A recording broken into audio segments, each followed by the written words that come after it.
You're listening to the Hog Sports Network Daily Podcast. Now, here's your host, Matt Jones. It's Thursday, May 22nd. Today on the show, Bubba Carpenter joins us. We'll preview Arkansas-Ole Miss tomorrow at the SEC baseball tournament. A couple of old foes that are very familiar with each other playing in Hoover. You can find our podcast on Apple by searching Whole Hog Sports or on our Whole Hog Sports YouTube page. Hope to see you there. At Kindle King, we're proud of over 4 decades of design. We're continuing the legacy of great creative design by combining our brands of Kindle King, Soapbox, and Shopcart. Together, these brands represent a new focus in marketing design with individual attention to specific areas. Through our design expertise supported by a team of talented professionals, we showcase our best. We are Kindle King, we are Soapbox, we are Shopcart, we are design.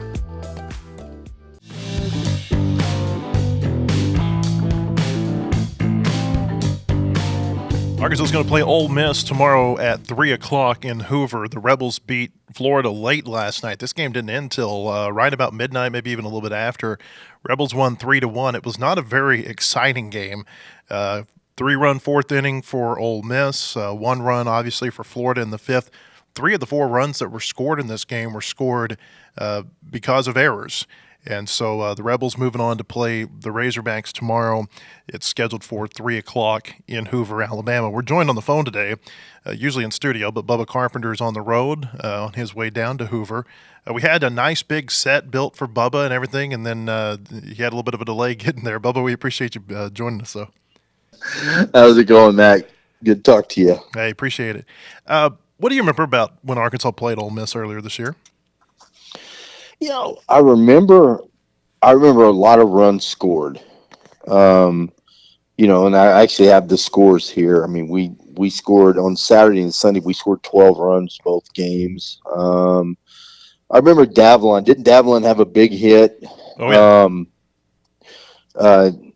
It's just the thing about Ole Miss is they're always a big physical team that can score runs. And the good news is that we're not going to face Hunter Elliott. Their day 2 guys, Riley Maddox, he went 4 innings, gave up 4 hits and 3 runs against us last time we faced him. Of course, that was a long time ago. And I've been looking back at some of his starts. He's good sometimes, and sometimes he's not good. But I would assume that's who they're going to throw against us. Yeah, I haven't heard for sure what their pitching plans are. I know that, like you said, they threw Hunter Elliott last night. And the other thing that they did last night, Bubba, was they threw Mason Morris, who's kind of their top, long relief pitcher. And then they brought Connor Spencer in from the bullpen to throw an inning. And so they get today off. They don't have to play today. That's just the way the tournament format works this year.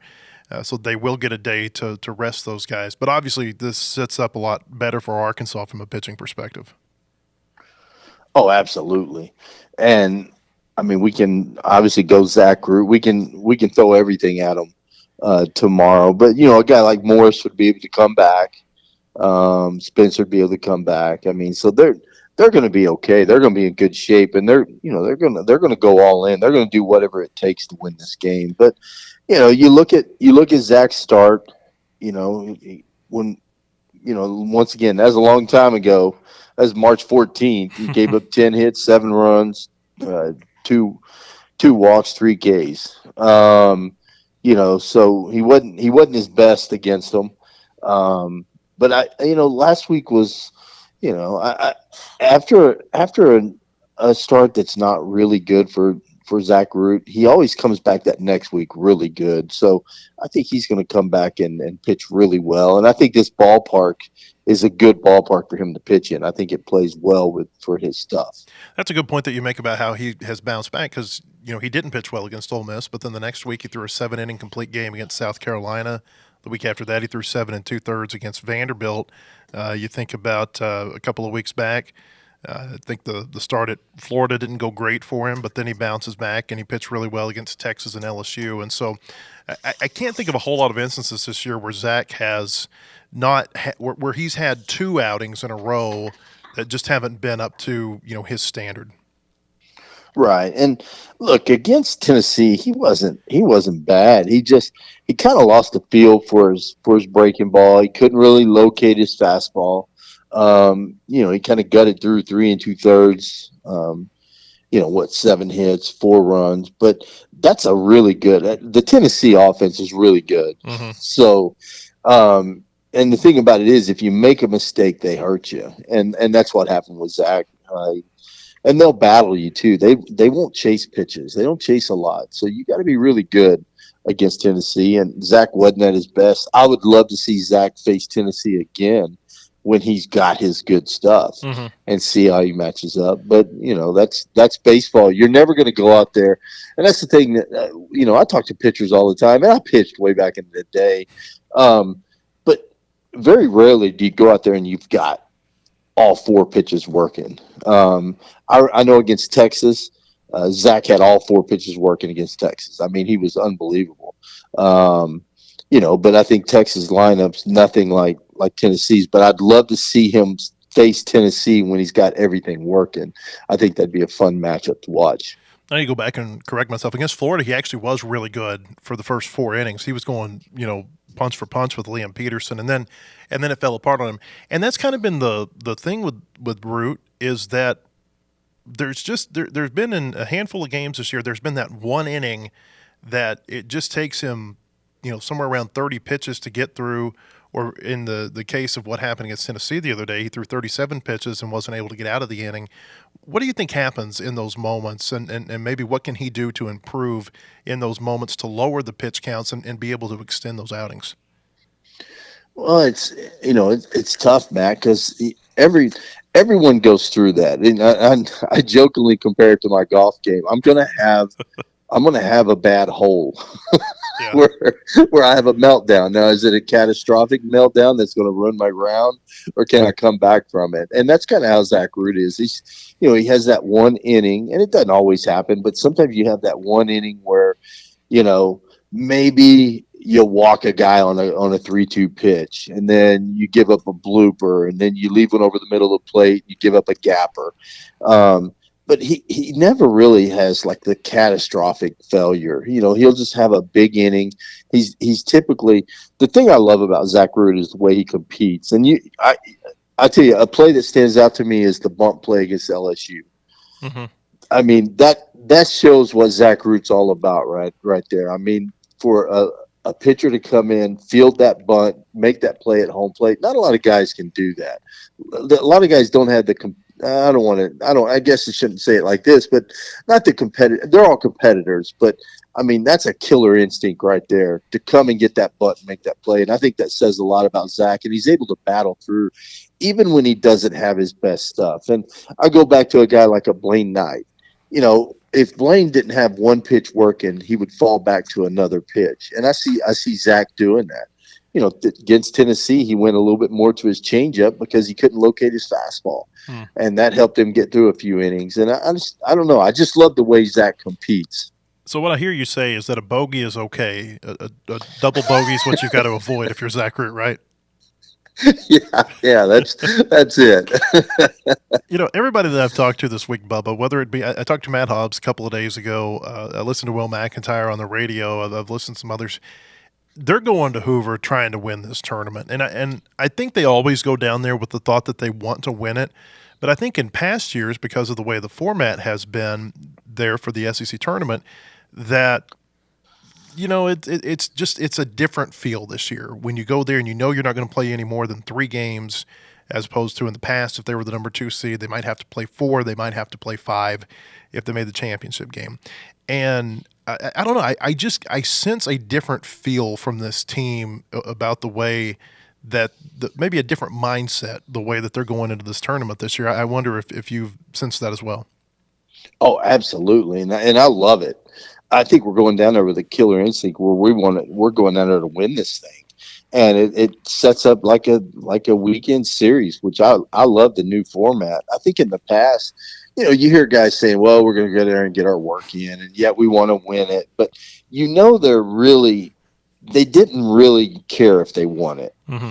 And that's hard to say. And there's there's a competitive switch that guys flip on when they go out on the field. And if you're going down there with the mindset, we're going to play 2 or 3 games. If we win, great. If not, we're going to come home and get ready for a regional. Boy, you're not going to. Baseball's so mental. I mean, you got to lock in and you got to be focused. Say, all right, we're going down there we're on a mission to win this thing. And I really like the change in format, and I think that changes our mentality, our mindset. The guys I've talked to are like, let's go win that thing. Mm-hmm. And I think you're going to see a different approach when we get out on the field on Friday. Think there's any motivation to the fact that they swept Texas and made them look bad for 3 games, and Texas still won the SEC championship? This is a way to get their own SEC championship this year. Yeah, I think it is. I really do. And, ultimately it goes back to, and if we don't get to Omaha, the fans aren't going to care whether or not we won the SEC tournament. But I think it's just another notch on the post for this team. And I still say this is a special team. There's just something different about this team. And I wouldn't be surprised if we went down there and won the whole thing. I was talking, so I mentioned I talked to Hobbs the other day, and we talked about the philosophy with pitchers and how you use your pitchers this week. And the feeling I got in talking to him was that he kind of regretted using Hagen Smith the way that he used him last year in Hoover. Remember, they threw him for 36 pitches. He went 2 innings against Kentucky. It's a 9:30 a.m. first pitch. And Matt told me that he just felt like Hagen had no adrenaline for that game because he knew that it was going to be a very short start. He said Hagen's a great competitor. He went out and competed, but it was just lacking maybe the same feel of the other starts that he had last year. And he said if he had to go back and do it again, he may just not pitch Hagen if he felt like he didn't, like he needed some rest. Maybe you just don't pitch him at all. He said it's very hard to tell players that you can turn it off for a week and then you got to turn it back on the next week. I thought it was really interesting insight from him. He said, he plans to throw his pitchers this week just like it was a normal weekend series. Let them go out there, go for as long as they can, bring bullpen pitchers in, and try to win these games. And I think that goes to it's just a different mentality that they're going at this tournament this week with. Not that they didn't want to win it last year. It's just they're going in there, I think, with a more attacking and aggressive mentality this time. Yeah, it's funny. I remember last year, and I remember thinking, gosh, I hope Hagen doesn't get hurt. I hope he doesn't slip on the mound. I hope he doesn't take a comebacker. Hope he doesn't hurt his arm. The whole time I'm thinking, okay, 36 pitches. Let's just get him through these 36 pitches so we can get him home healthy and get him ready for a regional. And it's hard. And Hagen pitched like a guy that was just going out and just throwing 36 pitches. Mm-hmm. I mean, and I love Hagen Smith to death, and he's a great competitor. But yeah, he didn't have that fire in him, and I don't know. I think I do think it's going to be different this year. I really do. I think when Zach takes to the mound Friday, I think it's going to be a totally different mindset, and he's going out there for one reason only, and that's to get the win, not just to get his work in. And I felt like last year it was, Hagen will take the mound, just get your work in. Don't get hurt, and then, we'll go back home to a regional. And it's just baseball players are creatures of habit, and it's hard, like I said earlier, to flip that switch on and off like that. That switch needs to be flipped on 100%. It can't be like, halfway on, you know what I'm saying? Mm-hmm. For people who haven't been there to Hoover, describe the Hoover experience, because this is something that it doesn't matter who I've talked to, I think maybe people who haven't gone there, Bubba, they don't like the tournament because they don't like the format. But you talk to the players, you talk to the coaches, you talk to pretty much anybody who's ever been down there, they say it's one of the coolest experiences that you'll find in college baseball. What makes it unique? Well, first of all, the talent. I mean, the talent that's there is incredible. There's more talent here than there is in Omaha. I mean, to win this thing, it's with the older format, it was harder to win here than it was in Omaha. I mean, every day you're seeing a powerhouse team.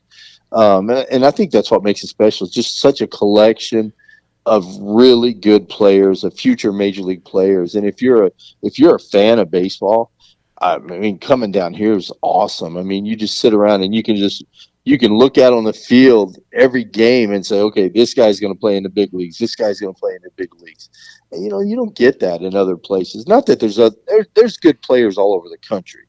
I'm just saying here at the SEC tournament, you're not going to see a better collection of future major leaguers than you see here on the field. And they really take care of the guys. I think they have fun at their hotel. I think they have fun being around some of the other players that they've competed against. They get to see them at the hotel. They get treated like a rock star when they get to the stadium. I mean, I just think it's a great experience for the players. And, I think once they take the field, it's a lot of fun, big crowds, and it's just a different environment. I think something that they really cherish. Has it ever made you want to buy an RV? I tell you what, if you're from LSU, I think every LSU fan owns an RV because there's a giant line of them when you pull into the stadium. It would be kind of nice to be able to, take some of that Matt Jones big dog money and buy me an RV and pull up there and just chill for the week. But no, it's a good experience. I know a lot of people look forward to this, year round, and there's talk of moving it. People have talked about moving it to Globe Life here in a few years when the contract expires. I just don't know if Hoover to me is SEC tournament. I don't know if it would be the same if it was somewhere else. Yeah, there is something that's synonymous about just saying Hoover, and the first thing that comes to your mind is the SEC baseball tournament. Although I will say, we talked about this on the show yesterday, the Big 12's moving out of Globe Life. It's open. It's something I think worth watching here in a few years. So the things you got there at Globe Life, it's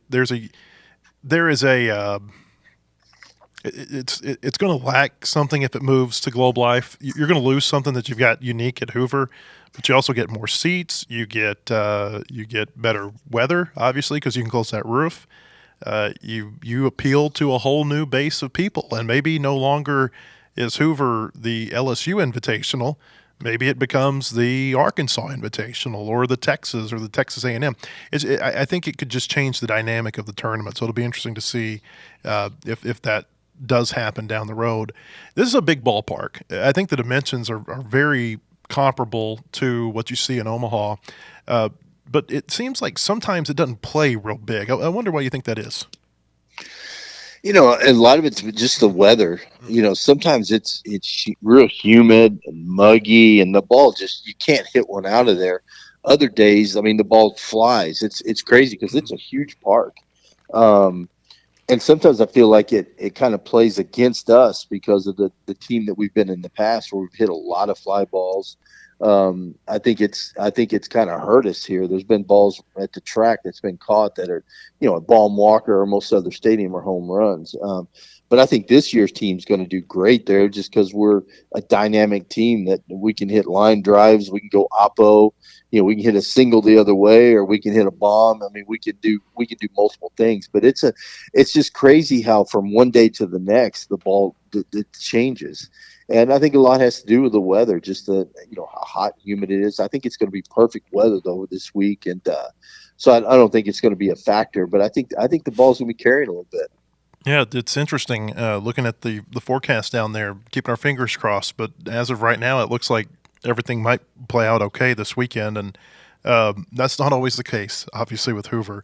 About as synonymous with brain delays as it is with the SEC tournament. Hey, when we come back, we're going to talk about what's happened so far at the SEC tournament.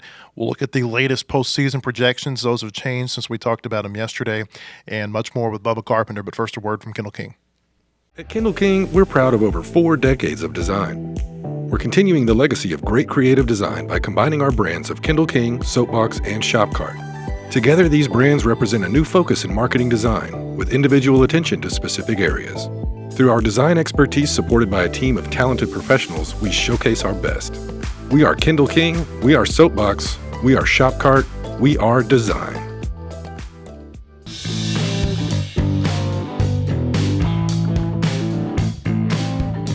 Hey, welcome back. I want to tell you about our friends at Bentonville Glass. They've been serving their community since 1971. Committed, professional, versatile.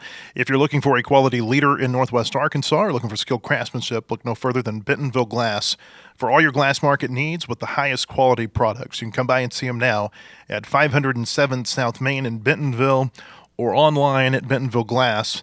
I want to tell you, too, that Ryan White is coming to the Hogs Illustrated Sports Club. This is going to be next Thursday, May 29th, at noon, Home 2 Suites in Springdale. You can reserve your seat now at ozarkstix.com, ozarkstix.com to hear Ryan White, the executive director of the Razorback Foundation at the Hogs Illustrated Sports Club. Bubba Carpenter still with us. Looking at what's happened so far in Hoover, Bubba, one of the things that really stands out to me is that whether it was Hunter Elliott against Liam Peterson last night, that was a great pitching matchup, although I will say it almost put me to sleep, a 1-0 game, midway through at about 10:45 at night. But it was a great pitching matchup. Kyson Witherspoon pitched really well yesterday for OU. The Aces, when they have pitched to this point, have pitched really well down there this week. Yeah, they have, and I was surprised that Witherspoon shut Georgia down like he did. He's really good. He's good. He's really good. And then the Ole Miss Florida game couldn't get it. He couldn't get it here, but was able to listen to it. And Florida had that one bad inning that cost them, made a couple errors, but other than that, it was well pitched game, well played. Not a lot of offense though. And then I listened to when I was driving, I listened to the Tennessee-Alabama game, and that was kind of back and forth for a little bit. And then Tennessee kind of ran away with it. And then they gave up some more runs. Looked like they were going to run rule Alabama, and then they gave up 3 or 4 runs in the last inning, but ended up winning 15-10. So it was entertaining. And the thing, I don't know if you talked yesterday about the A&M game. A&M shut out Mississippi State 9-0, and talk about a team that you can't figure out. You look at A&M, they shut Mississippi State out. I still can't believe they got swept by Missouri, though. It's shocking. It's incredible. It's the most unbelievable outcome I can ever remember in SEC baseball. Missouri, by the way, they did announce yesterday that Carrick Jackson is going to return for another season at Mizzou. That, I guess, surprised some people. He's only been there for 2 years. And, when you hear their AD, Bubba, talk about, well, we've got to give him more resources. We are not supporting this sport at the level of the other teams in the SEC. It might be kind of hard to go out on the market looking for a coach after a 3-28 season. Yeah, and I feel bad for Carrick Jackson. He seems like a good guy. But look, if you don't have talent in the SEC, you're not going to win. And look, nothing against those players, but they got a couple dudes that are, that can play a little bit. I mean, they're all SEC players, but you got to admit, look at our roster compared to their roster. Would you give up one guy for anyone on their roster? I wouldn't trade one of our players for any of their guys. They've got to get better resources. Their facilities, it's horrible. I played showcase events there, and it's just not a place you want to play. If you're an SEC player, I don't know what would possibly attract you to go to Missouri other than if you're from there. They've got to do a lot better. They've got to give him some more resources to get better players in. It's just going to be it's just going to continue to be a tough haul for him. It's all about obtaining a great education at the University of Missouri. That's the alert. Is that what it is? That it? You know what's funny, Matt? Now that you brought that up, you notice now in today's NIL day, you never hear about education. You're not going to school. Nothing's about education anymore. Have you noticed that? You don't ever hear education included in anything anymore. It's about learning about finances. That's what the college experience is now. Be an accounting major. Yeah. Yes. Yeah. Accounting for yourself. Auburn and A&M, by the time people hear this, they'll probably have already started. They play the early game there today. Big game for A&M. They got work to do this week. They're out of the NCAA tournament. As of right now, I think they got to win the SEC tournament to get into the NCAA, quite honestly. If they get to Sunday, maybe. I got my doubts that they can make it that far, but we'll see. They play Auburn in the early game. Bubba, do you have your orange shirt on today for Tennessee, Texas? I think you know the answer to that, Matt. Yeah, how about that? That's actually going to be a good game. It'll be interesting to see Liam Doyle. You know how he Mm-hmm. does. I think he's going to dominate that Longhorn lineup because they don't swing it very well. I just it's gonna be a fun matchup. Yeah, I'm not. I'll be listening to it. I'll be on the road when that game's going on. So yeah, but that's gonna be a good one. Who you picking there? I Tennessee. I think Doyle. I think Yeah. the combination of the matchup is really bad, and he's probably pretty pissed after what happened here last week. I bet he goes out and pitches really well against Texas, but we'll see. We'll see. You never know. OU and Vanderbilt played the late game tonight. Of course, OU they shot their big bullet last night with Kyson Witherspoon. Vanderbilt's been playing really well. A little bit of luck, I think, that's involved in this, but you know you kind of have to make your own luck sometimes. And they've been really good in the late moments of these games. I think I heard something on SEC Network last night that they've won 5 consecutive games with a run in their last at bat. Wow. Yeah, they're playing well. So I mean, it's so crazy. The margin of error is so small, man. I mean, you see it in some of these games where one swing, and Dave talks about it all the time, and you and I talk about it all the time. One swing, one play on defense, one pitch can cost you a game. I think I think Vandy's going to win that game. I think, like you said, after Witherspoon, they don't have that much. I just see Vandy winning that one. Those are two very similar teams. They played earlier this year in Norman, and OU beat them twice. Beat them pretty bad, I think, one of those games. They're very similar teams, though, in the fact that they're kind of offensively challenged. They have to manufacture runs, and their identities are built around, kind of creating chaos, I think, on the bases, and then being really good pitching and defense. Yeah, I think so. I put Kentucky in that group too. The three of them are similar. I think their season's probably over. I don't know. Do you think Kentucky will get in? I think they might. They've got a couple of notable series wins this year. It's going to be close. I heard something the other day that there have been 12 SEC teams that have had 13 and 17 conference records and an RPI in the 30s. And of those 12, only 4 have made the NCAA tournament, but one of them was Florida last year, and you saw what happened once they let Florida in. I think Kentucky's going to be sweating it. It may be one of those things where they're waiting around what happens in some of these other conference tournaments. Like, does UC Irvine win the Big West tournament? Because if they don't win it, then all of a sudden that becomes a 2-bid league, then a 1-bid league. And those are the types of events that can knock these bubble teams down the pecking order a little bit. Yeah, that's right. And then A&M, you look at A&M and you thought they were going to be in good shape getting in, and then, Missouri comes along and sweeps them, and I think that was kind of the dagger to them. I don't know if they can do anything here to get them in. Possibly win the whole thing, but I don't know. I mean, it's they've got their work cut out for them for sure. Yeah, I don't feel as good about the SEC getting as many teams now as I did, say, 2 weeks ago.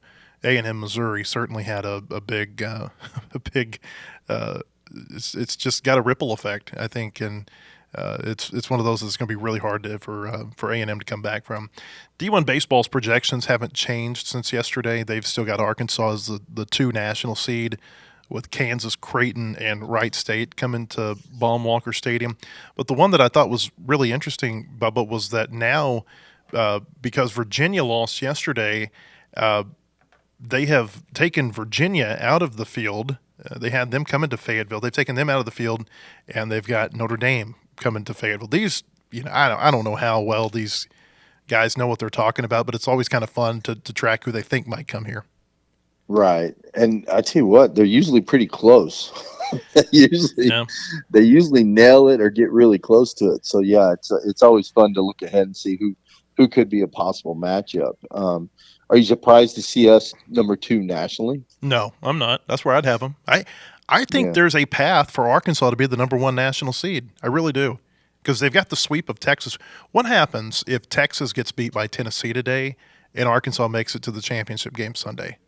Arkansas's got a really good case to be the number 1 national seed. because there's just not.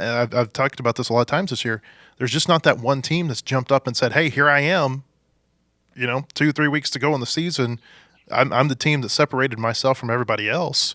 I wouldn't be surprised if Arkansas is the number one. I don't think it's going to happen, but I wouldn't be surprised. Well, I still go back to the fact that we swept Texas and absolutely dominated them in every aspect of the game. And then I wake up Monday morning and Texas is still number one. So and Arkansas is like number 7. Yeah, I mean, that to me, I'm still scratching my head about that one because I'm a common sense guy, and that doesn't add up. But we said all along the poll that matters is the one that comes out Memorial Weekend. So we'll see where we end up. But I do feel really good about this weekend. I feel different coming to Hoover this year than I have in the past. One of my favorite sound bites this year was Jay Johnson on his radio show the day after Arkansas swept Texas, or 2 days after. And he said, I fully expected to wake up and Arkansas be the number one team. And he said they were number 7 this morning. And I'm asking myself, do these guys even watch college baseball?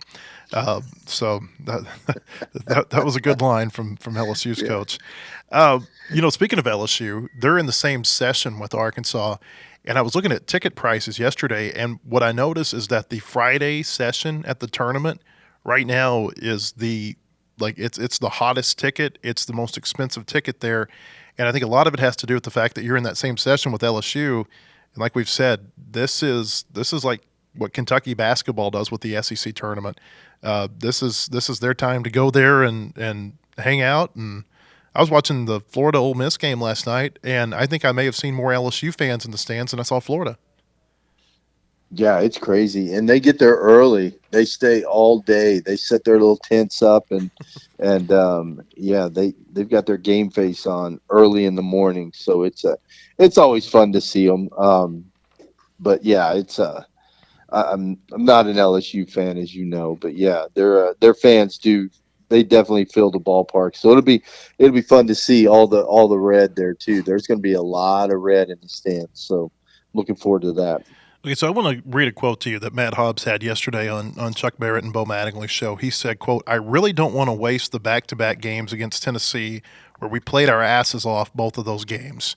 The importance of keeping momentum, Bubba, from what they were able to do in games 2 and 3 against Tennessee." You and I talked about this last weekend, that we thought game 2 against Tennessee was probably the best game that we have seen all year, the most entertaining game.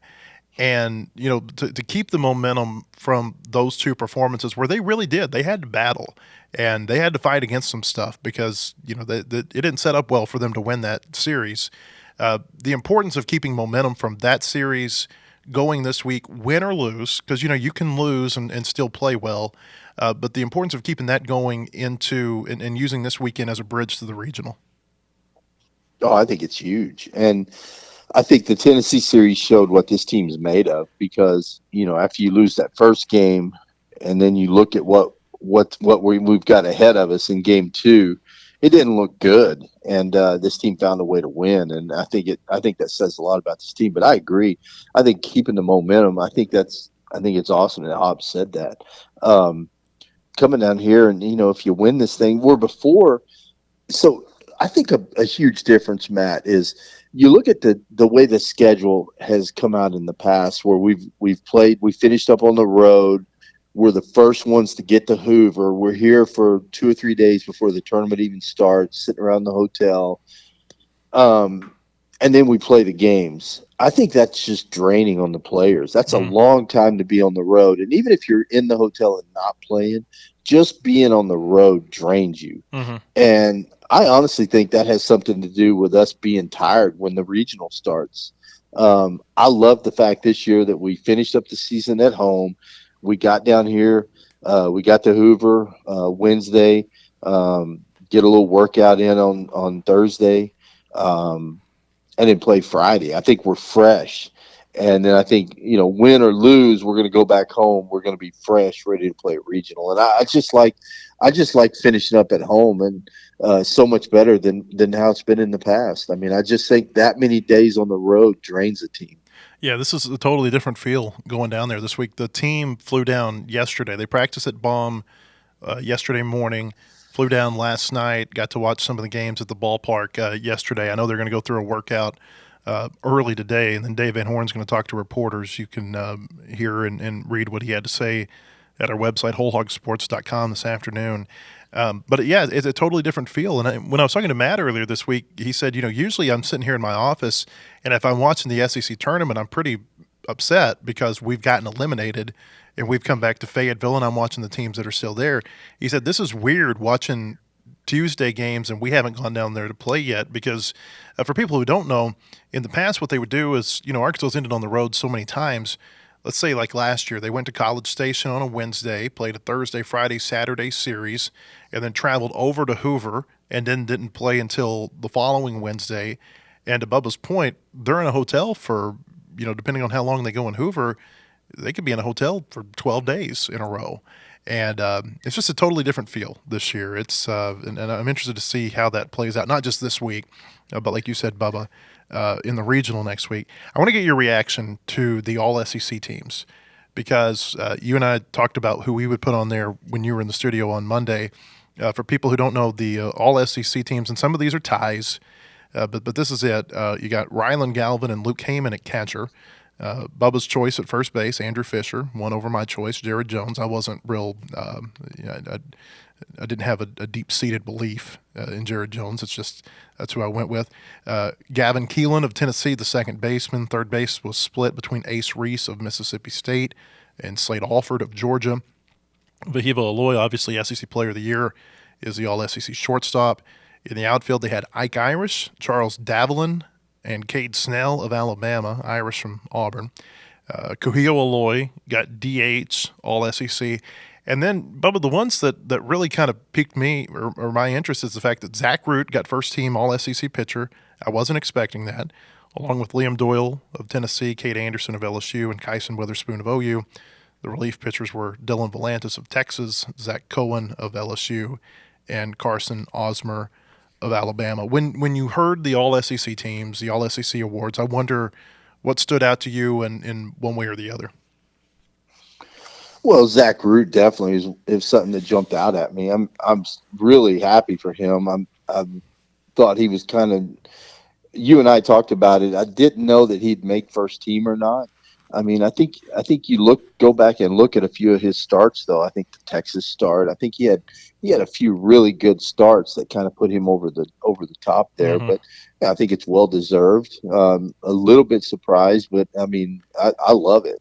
Kuhio Aloy, love the fact that he made it. You look at him; he was a guy struggling to get in the lineup early in the year in Globe Life. Had to have a couple of big pinch hits before he got in the lineup. So you look at what he did. I'm super excited for him.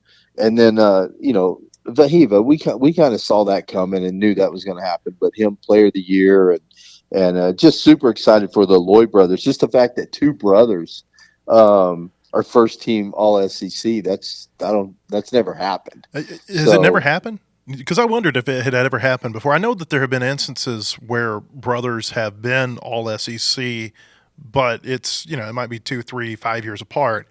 I wondered if it had ever happened where two brothers had been All-SEC in the same season.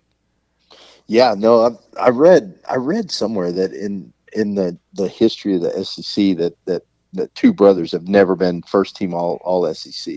That's wild. So I mean that's incredible. I mean, and I'm sure the Aloy parents are super happy for their kids. That's awesome there. And look, it couldn't happen to two nicer, more respectful kids than Vahiva and Kuhio. I mean, they're just awesome. They're great teammates.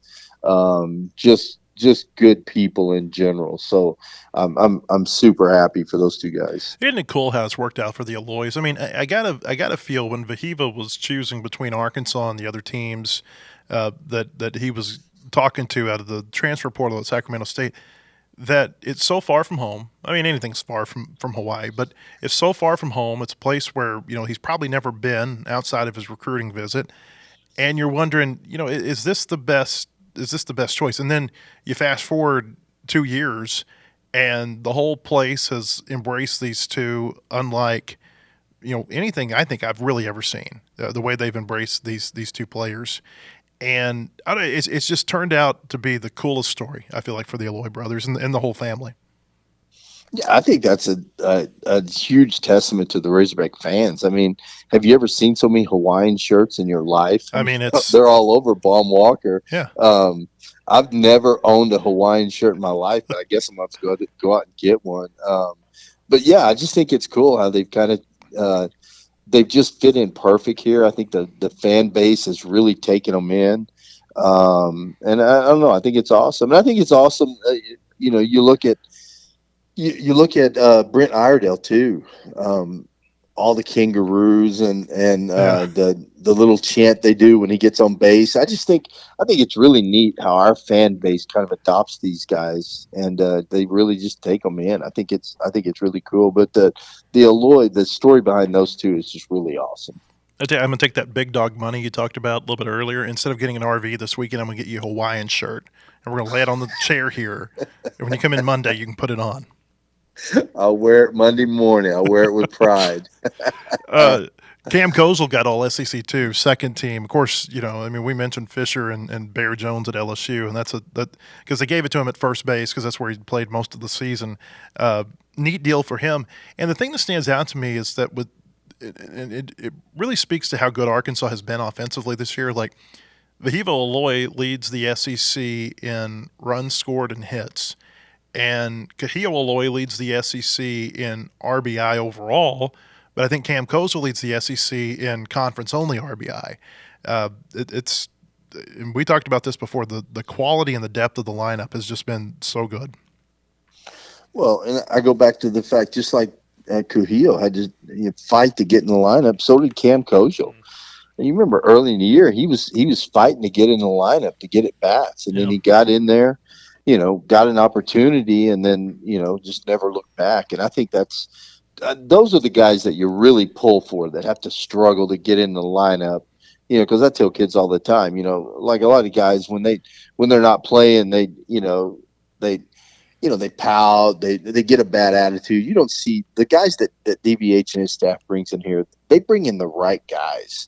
And you know what? If you're not playing, work harder, and eventually, cream rises to the top. You're going to get your opportunity when you do take advantage of it, and that's what both these guys did. And so you got to love that. Okay, so I don't think Arkansas can play Ole Miss anymore without bringing up the fact that Mike Bianco and Dave Van Horn have coached against each other several times. This is the 84th time that these two have coached against each other during their careers. Bianco has a 44-39 lead in the series between them. It's getting to the point where you wonder, like, how many games can these two coach against each other? Because, the feeling I get with both of them, Bianco seems like he's kind of redeemed himself at Ole Miss the last year or two after, they had a little bit of a drop-off after they won the title. There are people down there saying that this is maybe his best coaching job he's ever done. Ole Miss wasn't expected to do a whole lot this year, and here they are potentially going to be a regional host. And so you wonder, how many times are these two going to face each other? Because I don't get the sense that either of them are wanting to slow down in the immediate future. 84 times, the only two coaches that we can find, and this is not an official record, but the only two coaches that we can find who have coached against each other more, Bubba, were Roy Mewborn at Vanderbilt and Keith Madison at Kentucky. They coached against each other 91 times between 1979 and 2002. There were some years there where Vanderbilt and Kentucky played like 7-8 times a year. So that really, that drove that number up pretty high. But when you think about Bianco and Van Horn and the battles that their teams have had, I wonder, what do you think? Well, first of all, they'll eventually get to 91 because I don't think either one of them are going anywhere. And I think it's funny to think back. Remember Bianco a few years ago, before they made that run to the World Series. I mean, they were struggling. There was talk of him losing, getting fired. And all of a sudden that team turned it around. And I remember when that team came to Fayetteville and they were scuffling them, and I'm looking at their lineup and thinking, how are these guys not winning? There's a stud here, a stud here. I mean, their whole lineup. But yeah, I mean, when you think of the two of them facing each other, I mean, it's been it's fun matchups. And look, I am not an Ole Miss fan. Anyone that's ever heard me talk, I don't like a lot of the extra stuff they do. But it's still good baseball. If you want to see good baseball, watch Bianco versus Van Horn. And then, then I've still got to listen to some of these morons out there saying, well, Bianco has a national championship and Dave Van Horn doesn't, so he's a better coach. And look, I'll never buy into all that noise. I would trade Van Horn for anyone in the nation. And so, yeah. But it's funny to listen to some of the people say that nonsense, and it just makes me. As soon as you say that, I'm done with you. When you've coached against somebody, because I'm sure there are guys in the coaching that you do, Bubba, that you see a lot and that you've seen a lot throughout the years. When you coach against somebody that many times, I would think you get to know their tendencies. Like, okay, we know what he's going to do here, and they know what we're going to do here, and I wonder what's kind of the game within the game. Oh, it's awesome because there's certain guys that I've coached a lot against, and I know exactly when they like to steal, when they like to bunt. I know when they're going to try to pick, when they're going to do, try to do just all their different things that they try to pull throughout a game. You know them ahead of time. You're like, okay, they're getting ready to do this.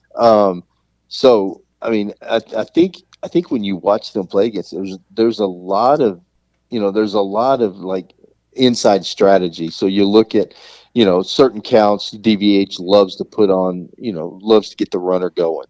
And you'll see Bianco pick, they might pitch out.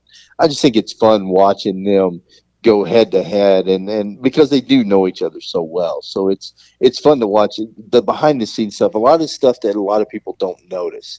But if you really pay attention to the game, you'll see a lot of strategic stuff behind the scenes, and it's fun to watch. Okay, before we get you out of here, I got a trivia question for you. Van Horn and Bianco have coached against each other in 5 different cities. Okay, Fayetteville, Oxford, obviously, Omaha a few years ago. They've met in Hoover before. What is the 5th city, Bubba? Oh, wow, Houston, Minneapolis. Really? Yeah. I don't remember that one. Yeah, so it was 2007, early season. They actually played a non-conference game. Arkansas and Ole Miss did against each other in Minneapolis at the old Hoover Dome. Wow, that's right. I forgot about that. How about that? So Mike Bianco and Dave Van Horn, game number 84 against each other. And to Bubba's point, as long as they keep coming back, they're going to keep coaching against each other 3 times every year because Ole Miss is one of Arkansas's permanent opponents each season. They're going to come to Fayetteville next season. Bubba, appreciate you doing this and looking forward to seeing you down at the ballpark tomorrow. Enjoyed it. I'll see you tomorrow. Go Hogs. All right. Thank you, Bubba Carpenter, who is the analyst for the Razorbacks Sports Network. You can hear him on the broadcast with Phil Elson tomorrow from the Hoover Met, Arkansas and Ole Miss at 3 o'clock in Hoover. Tomorrow, Ethan Westerman's going to be here. He'll be doing a special softball show while I'm traveling to Hoover. Softball gets underway against Ole Miss, ironically enough, in the Fayetteville Super Regional tomorrow night at Bogle Park. So hope that you'll join him here on the show. We won't have a show on Memorial Day.